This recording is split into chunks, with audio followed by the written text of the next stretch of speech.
Praise the Lord. 22ஆம் நாள் உபவாச நாளுக்குள்ளாய் உங்களை அன்போடு கூட வரவேற்கின்றேன். இன்றைக்கான வேத வசனம் 1 கொரிந்தியர் 3ஆம் அதிகாரம் 17ஆம் வசனம். ஒருவன் தேவனுடைய ஆலயத்தை கெடுத்தால் அவனை தேவன் கெடுப்பார்.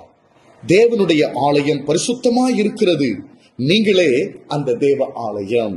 கர்த்தருக்குள் பிரியமானவர்களே, பழைய ஏற்பாடுல தேவ ஆலயம் ஒரு கட்டிடமாக இருந்து அதுக்குள் பொருட்களை கொண்டு போய் தேவையுள்ளது தேவையற்றதையும் அடைப்பார்கள். ஆனால் புதிய ஏற்பாடிலே புதிய உடன்படிக்கையின்படி மனிதர்களே தேவனுடைய ஆலயமாக மாறிவிட்டார்கள். பரிசுத்த ஆவியானவர் தங்கும் வாசஸ்தலமாக நாம் இருக்கின்றோம். தேவையற்ற காரியங்களை கொண்டு போய் அந்த ஆலயத்துக்குள் நீங்கள் அடைத்து வைத்திருக்கிறீர்களா? வேதம் சொல்லுகிறது நம்முடைய இருதயம் மகா கேடும் கிறுக்குள்ளதுமாக இருக்கின்றது.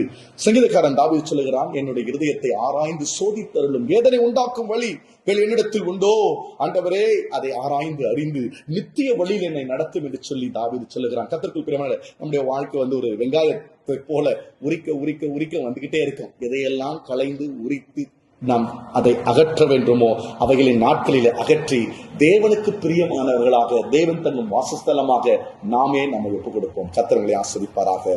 ஆமென்.